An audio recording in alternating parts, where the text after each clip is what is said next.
Hi everybody and welcome to the Bare Necessities. I'm Bear and this week we're going to be doing something a little different than we usually do.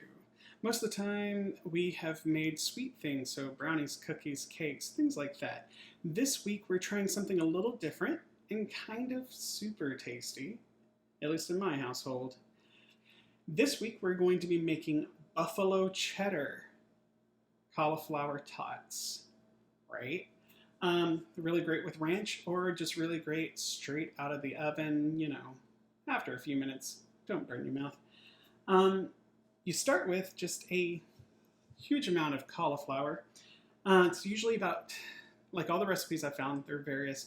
For mine, it's about 2 large cauliflower heads, and you're just going to cut the florets off and keep a little bit of the stem. That's fine. It still gets tender. You're going to get a big pot of water boiling with some salt in it, not much, not even salty as the sea. And let them boil in that water for about 5 minutes just to soften. After that, you're going to let them dry on a towel somewhere, just kind of let them sit, get all that extra moisture because you don't want them to be wet, but you do want them to be a little bit soft. Fresh cauliflower would stay extra crunchy inside. Not that I've found that out the hard way. And so you need to cook it a little bit ahead. This was frozen cauliflower because best way ever. So I got 3 of the little bags of frozen cauliflower and it comes out to about the same weight. And what I did was I just thawed them, let them sit for a couple of hours just to kind of thaw and come up to temperature. They were really, really wet, of course. So since we already have to have our oven set to 350, note that, I went ahead and just roasted them for about 20 minutes to just dry them out. What you do is once you have your cauliflower soft, you're going to take it and put it into a food processor. If you don't have a food processor, that's fine. You just get really chop happy with a knife. Once you have all of your cauliflower into your food processor, which thankfully mine is ginormous. Otherwise, this would be 2 or 3 batches. And that's cool, whatever, So we have that, and we're going to go ahead and give that just a whiz up until it's broken down into about rice-sized pieces. So, of course, riced cauliflower would be great if you already have it. I actually have a couple of bags in my freezer, but I didn't want to use them for that because we're using them for tomorrow for a casserole. Because casserole. And you're going to just chop it up until it's fine as rice. So let's get started on that.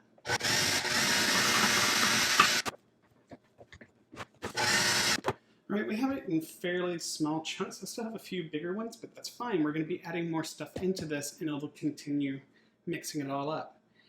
Into this, we're going to be putting in 1 small sweet onion. I actually have a Texas Vidalia. We can't call it just a regular Vidalia. We call them 1015s. And they are sugary, sugary sweet, like a real Vidalia. We just can't grow them here. It's like champagne. So we have 1015s, super sweet onions that are delicious. So we mix that in. We're going to mix that in. And I just cut it into chunks small enough that it'll blend in pretty well. And then into that as well, gotta find it, we're going to put 1 large egg with yolk. You need that little tiny bit of fat that comes from it. Otherwise, it just doesn't go super pleasant. And we're going to get those. Let's go ahead and add the buffalo sauce. I usually wait a little bit longer, but this is 2 tablespoons of, it's actually just hot sauce. Buffalo sauce because it has a lot of butter and things in it. It's a little higher in fat, and if anybody has been watching any of these, I try to reduce that for myself just because of the bariatric tummy. But the hot sauce, I use Frank's Red Hot. Love that stuff. Goes on everything. And so that'll add that nice buffalo as flavor, especially once we mix all of our cheese in. So let's just get that back to mixing and finish up the first part of the dough. Okay. Now that we've recovered from this technical difficulty, my computer decided to stop recording.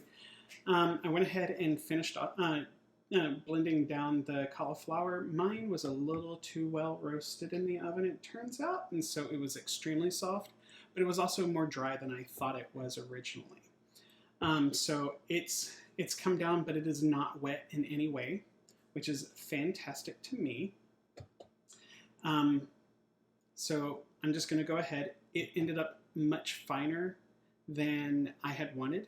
So instead of the rice cauliflower, which you would get if your cauliflower was at a tender crisp level, so if it's just soft enough without being squishy like mine ended up, we live and we learn. It's experimenting, and this is fine. Usually I boiled mine, and it's just for a couple of minutes, of course, so it gets less tender than I got in the oven. Learn from my mistakes, or try it this way. This is still going to turn out fine. It's going to be a much closer texture, and it'll be more like a whipped kind of potato puff instead of just a tater tot. Either way, it smells amazing and it's going to taste really, really good. Let's get the cauliflower moved over to a big bowl. And remember, in this, we have our buffalo or hot sauce. You can use either one. I just use hot sauce because of the fat content in buffalo that my stomach does not enjoy. We have eggs and we have that sweet onion. I'm going to go ahead and move my mixer because we don't need it at this point. All right, now that we've got the cauliflower in the bowl, remember that we have our hot sauce and our egg and our sweet onion mixed into here. We're going to go ahead and add about a cup of cheese. Now this is a blend of a Belvitano black pepper cheddar, a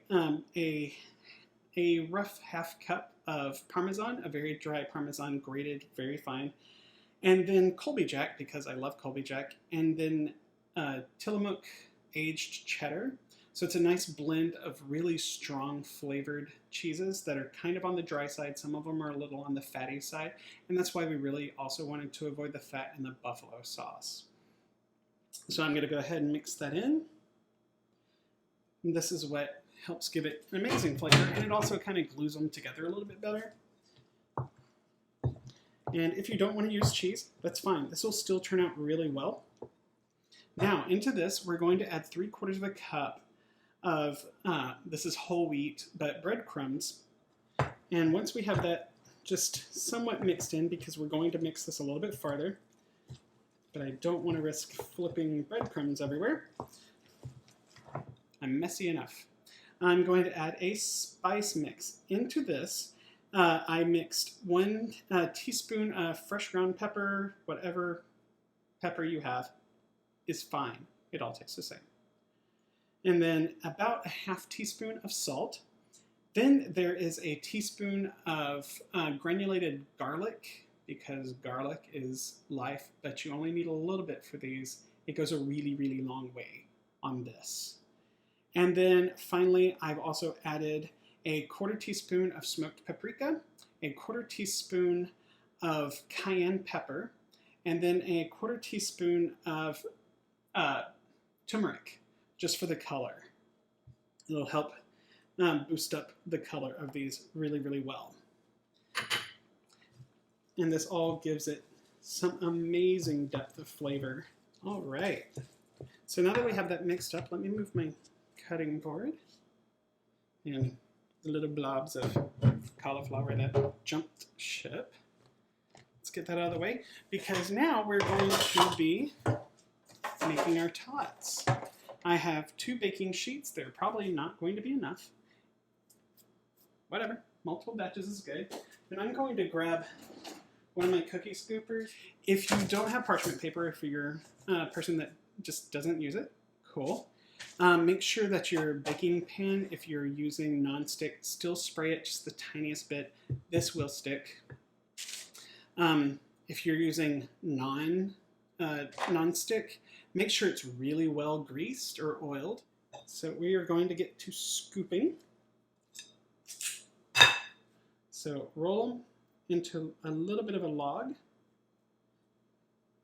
And then you're going to just pat down the ends to make a little tater tot shape. And what we're going to do is just go through and scoop all of these and get them onto our lined baking sheet. And I'll be right back. All right, so as you can see, I have scooped and rolled all of our cauliflower tots. There ended up being 58 of these, which is fantastic news. They freeze really, really well, and you can just pop some into your oven, your toaster oven, or even just to a pan. Microwaving's fine, they're just going to be soft. That's all. Again, we have our oven preheated to 350 degrees. We're going to bake these for 20 minutes. And what I will be doing is after about 10 minutes, I will be switching them top to bottom and turning them around like I do with anything baked in the oven. And after that, I'm going to take them out and then turn over each one of the little tots and put them back in for about 12 more minutes just to let them finish and make sure that they're nicely done and a little bit golden brown. So I will see you back in just a little while with these delicious, delicious nuggets. All right, see you on a few.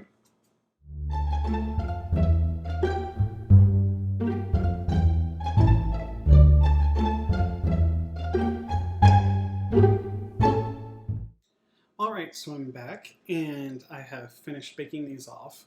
I ended up having to bake them a slight bit longer just because of how much I had accidentally broken down the cauliflower.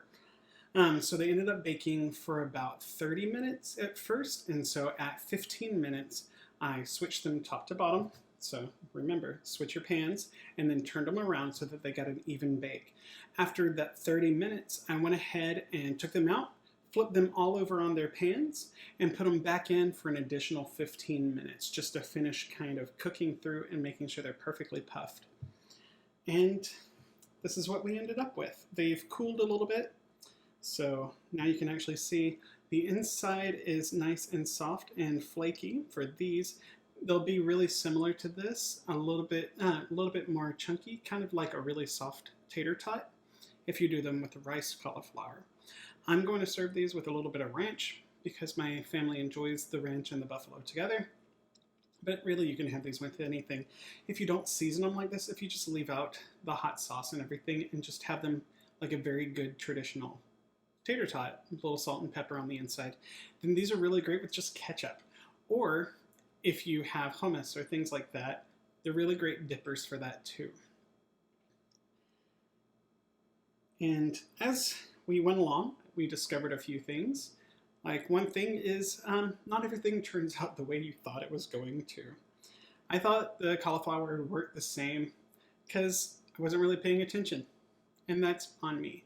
But we all make mistakes in the kitchen or where else. And the cool thing about making mistakes in the kitchen, they can be fixed or they can turn into something great anyway. With these, they still turn into nice little puffs of cauliflower goodness. And oh my gosh, they smell amazing because of, I don't know, ton of cheese. But you don't have to beat yourself up. It's just cooking. I promise you, it'll turn out okay. So you over pureed your cauliflower. So you over mixed your eggs and your flour and everything else until it's kind of a gooey mess. You learn how to fix it, or you learn how to use what you've made. It's a lot like in life. Not everything we do is perfect. And in fact, often the best things that we do aren't. We don't have to be. And that's the best part of being human, is we can just be as good as we can and not really have to worry about the rest. So until next week, I hope you enjoy this recipe. I know I'm going to, my boys definitely will. I'll see ya. Bye.